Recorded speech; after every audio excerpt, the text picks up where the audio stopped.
to Women Unplugged. We hope you enjoyed our last episode because today is going to be sizzling. We are talking about cross-cultural relationships. Do not go anywhere. Just a quick introduction, I'm Lerato and I'm joined by my co-hosts Lomile as well as Charlotte.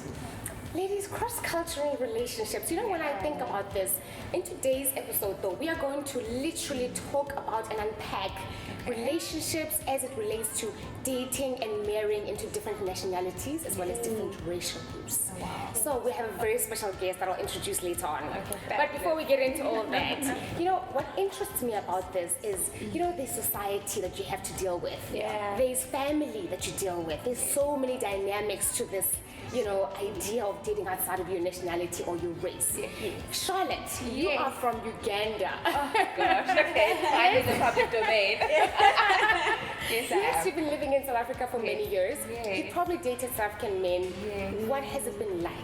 Well, I must be honest, I mean, I'm going to generalize, so I'm asking for forgiveness in advance. Oh, true. But I mean, there are different nuances in terms of dating, perhaps a Xhosa guy versus a Sotho guy, etc.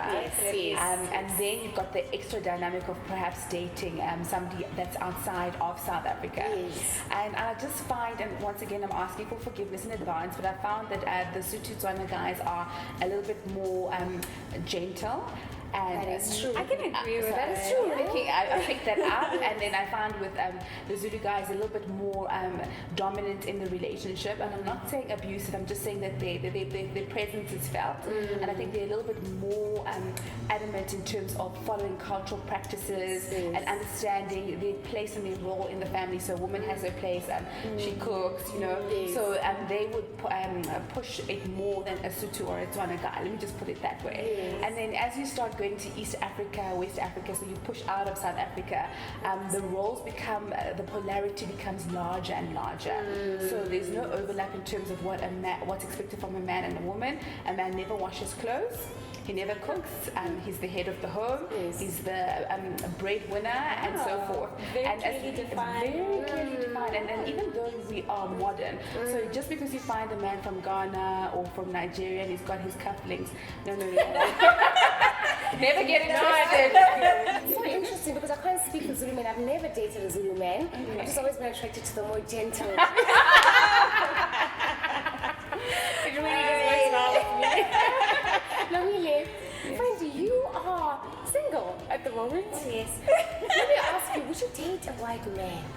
I would. Would you marry a white man? I would. I would. I definitely would. I do like that softer, gentler, sort of gentlemanly thing they generally have about them. Are you Yeah, romantic? Definitely, I'm very Okay, so romantic. I think it's also coming back to the definition of romance. Yes. I think let's call it Western romance for lack of a bit. So the roses, the I'm booking dinner tonight. You're looking for that. I love that. I enjoy that. You know, unfortunately, our black brothers don't always do that, but some do. You know, but not to say that I prefer white men over black men, but you know, I would date outside of my culture, definitely. That's interesting. Charlotte, would you date outside of your race? Oh, definitely. I think it's just me then.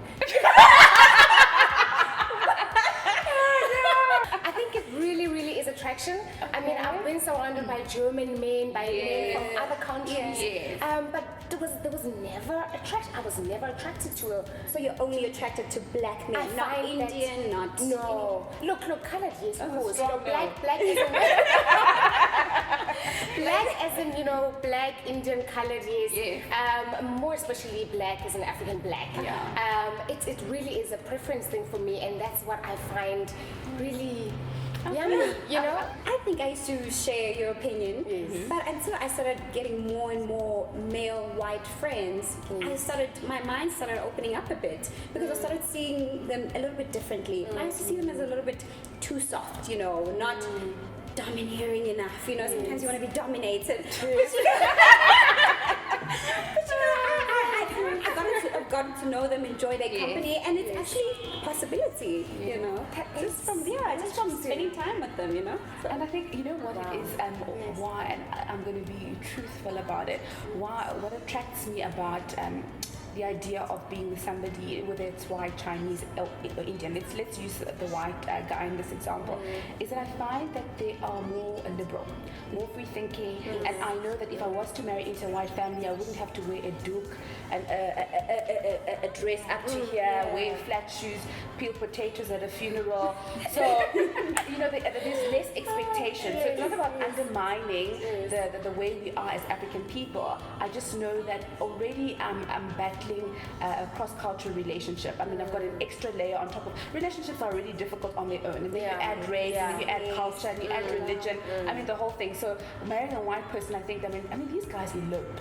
Do you know what I mean? So I just feel that it's just less of a hassle, and that also attracts me. If that makes sense. I actually quite enjoy things like that. So what I'm saying, Where you do like there's it depends on who you are, but there's honor and things like that. No.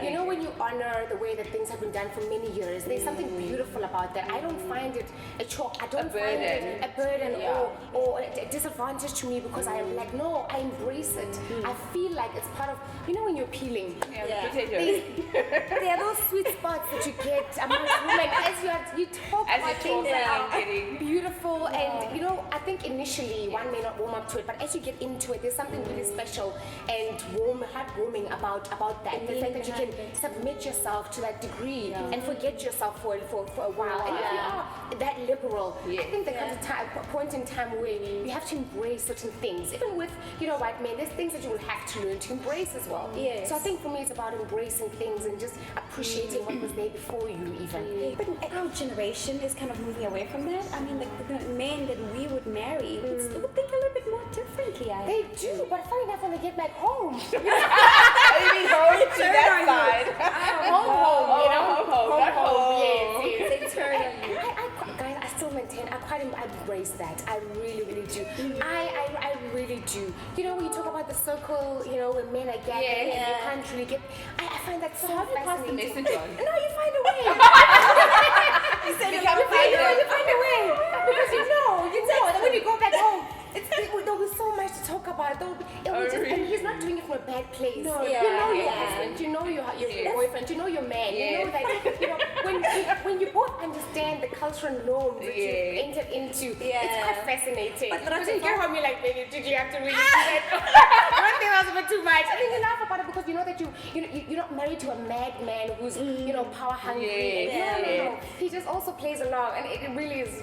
But that's all fun if your in-laws live, I don't know, 5 hours away. You see them for a day or two, and then make a duck, Yes. But if you live in the next street and you had to live with that and do that every day. No, 100%. No, 100%. Ladies, we are actually going to chat to via Skype. Oh wow. Chat to LaToya Brown. She's an African American woman who is married to a Ghanaian man and has been living in Ghana for 2 whole years. Wow. That's very interesting.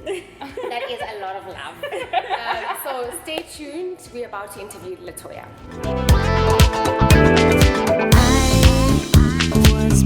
Okay, joining us now via Skype is LaToya Brown. She's an African American woman who is married to a Ghanaian man. LaToya, hi, how are you? I'm good. How are you? We're very good, thank you. Thank you so much for joining us on the show. LaToya, you've been married to a Ghanaian man living in Ghana, I believe. Right.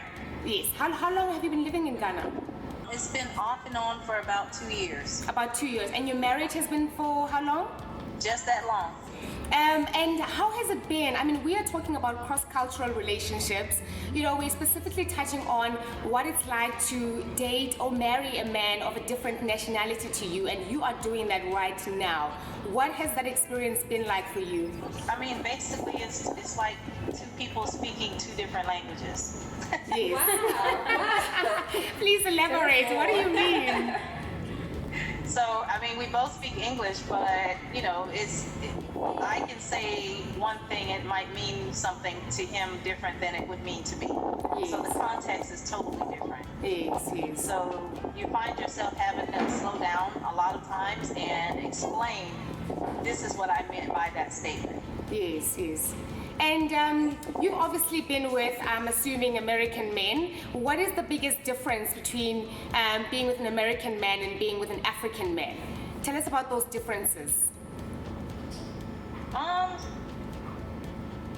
can say the African men, when you first start dating them, they're more gentlemanlike. That's the only difference that I've seen so far. Everything else to me is the same. Okay. But in the beginning, more of a gentleman. Actually, no, I take that back. Because now I'm thinking about it. Yeah. So now I also notice like the romantic side is two different worlds. Oh, please tell us more. Well, the African man, I think because of the environment that it is, it doesn't lend towards a romantic side that I am familiar with. Okay. So the American side, of course, we know what that looks like. Oh, I'm going to pick you up for dinner. We're going to go here. We're going to go to a movie. Yes. So that's what that romanticism looks like. But on the Yes. African side, I'm not sure. We'll see. Okay. LaToya, tell me, how has his family received you? How have you integrated into his family? Oh, everybody always loves me. I really love them. So that's not a problem at all. The mothers always like me. Wow, that's great. So, LaToya, I'm just thinking in terms of actual cultural practices, if I can call it that. What are the differences in terms of food or just the daily expectations of you having married a Ghanaian man? For me, I mean, I truthfully, I don't see any difference. Okay. I can tell you what I see around me and how they are different from our relationship. I can see that most women usually tend to food all day, so that's something that's done, seems ceremoniously, morning, afternoon, and night to make sure everybody is fed. But in my household, it's not like that. It's like, okay, this is what we're preparing now. Like I don't pound fufu. I don't drive. So it doesn't, it doesn't apply here at my house. In your home. Yeah. So how yours is different from how I run mine. And I mean, he doesn't have any complaints. He doesn't seem to have any problems with that. Yes, I do cook, but it doesn't consume my day because I also work. Yes. And LaToya, what is the biggest adjustment you've had to make to date? In the relationship? Yes, in the relationship.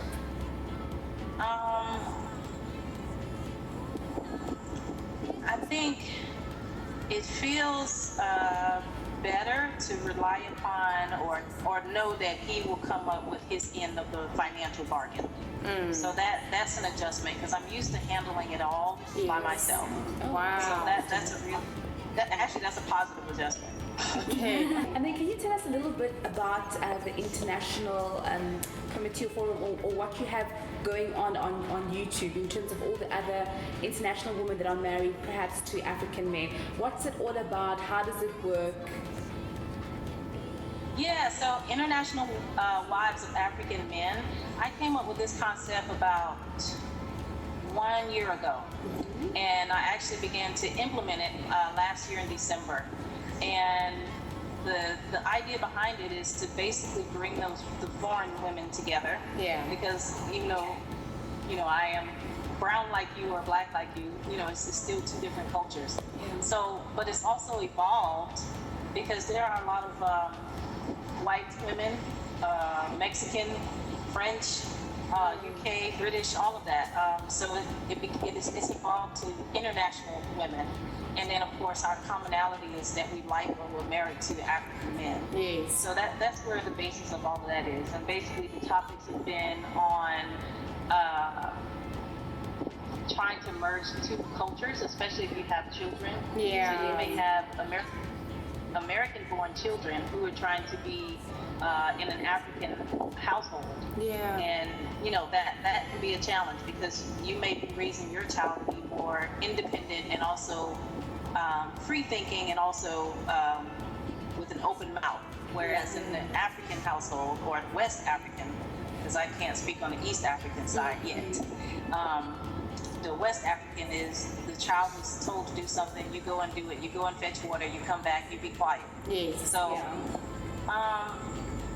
we talk about that, and also trying to merge the American thinking or the outside thinking to the African man.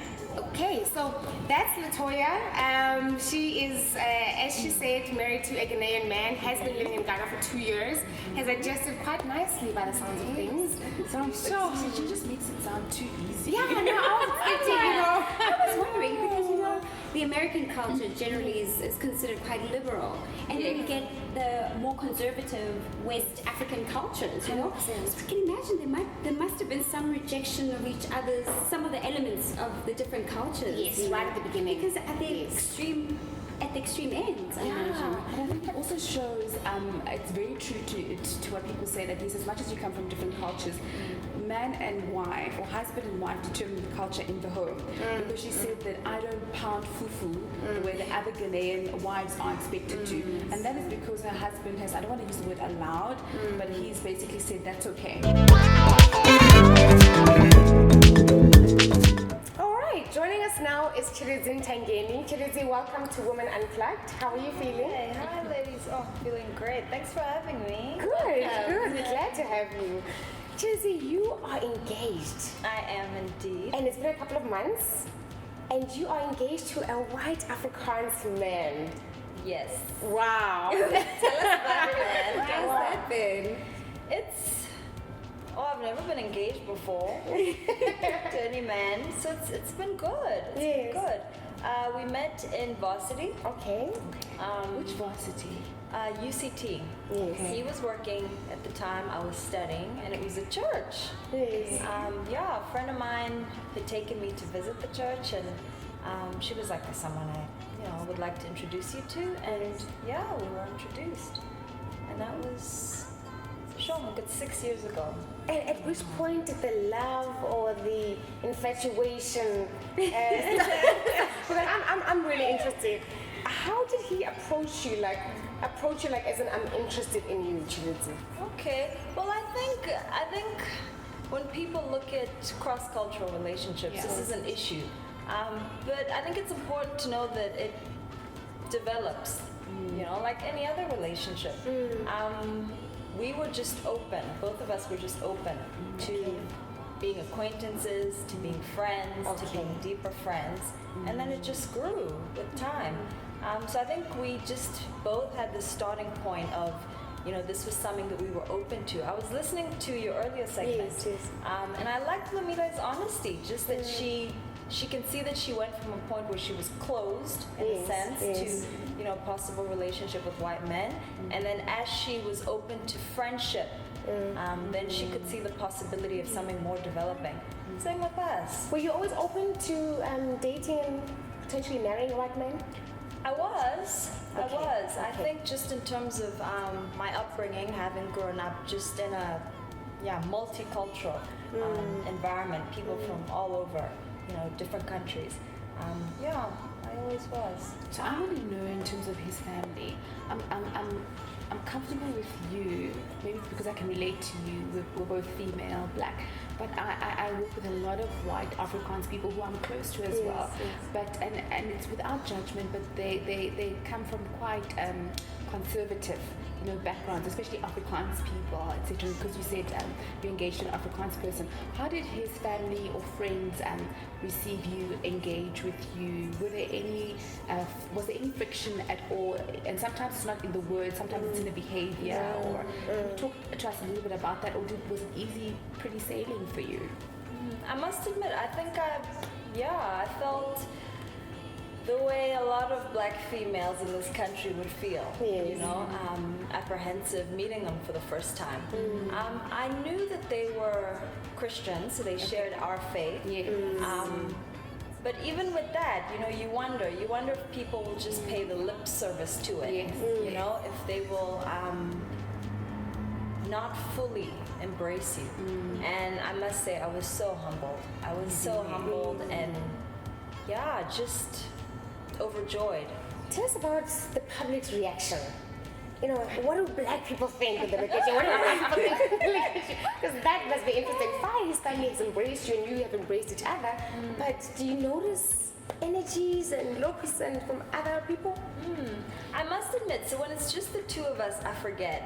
I forget that I'm black and I forget that he's white. Amazing. Until we step out.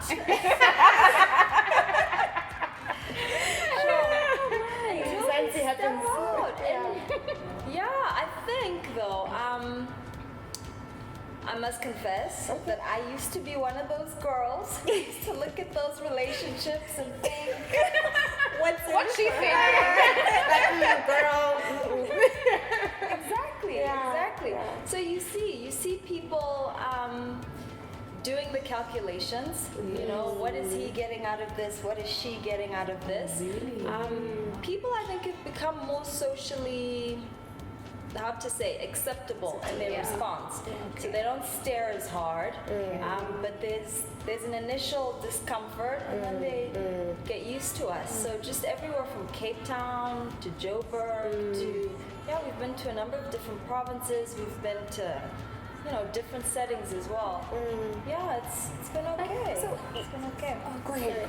Okay, no, but I was saying, we always assume that it's the white side that will reject the black side. Yes. How does your family? I was just about to ask you. How's your family reacted?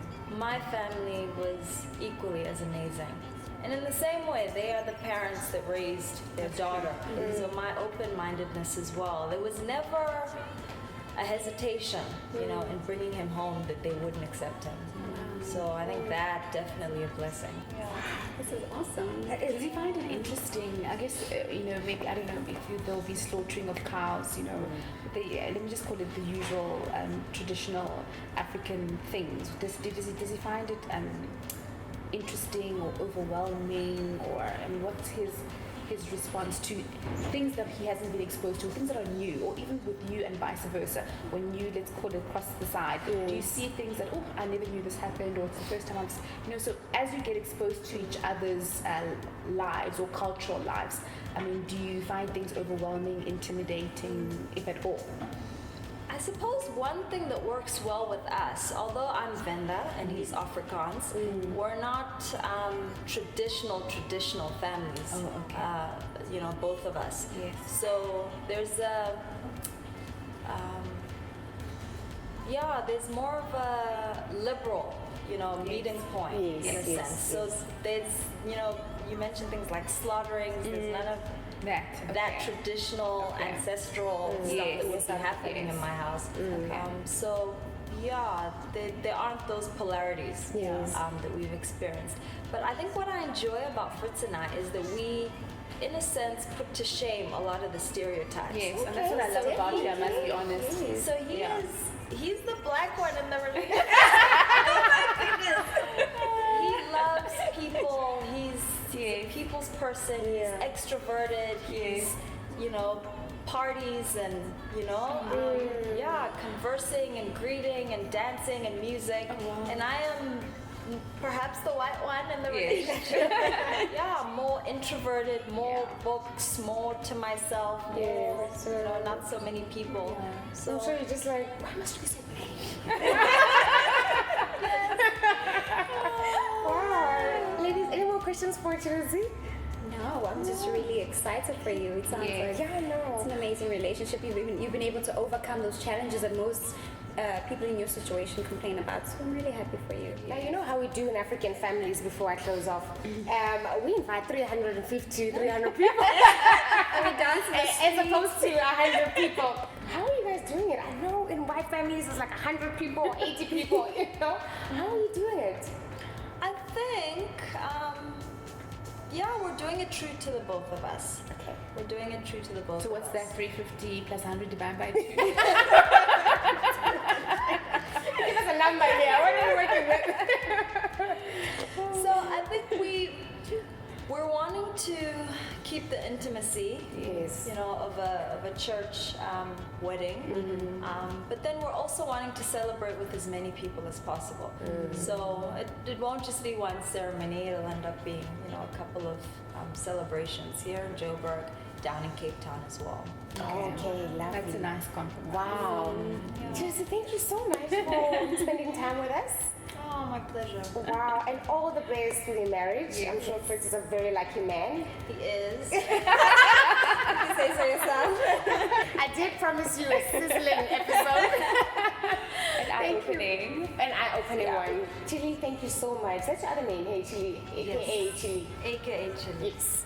Thank you so much for joining us today. Ladies, as usual, it's been fantastic. I can't wait for episode 3. Look out for it. I'm not going to share what we'll be discussing. You will have to tune in.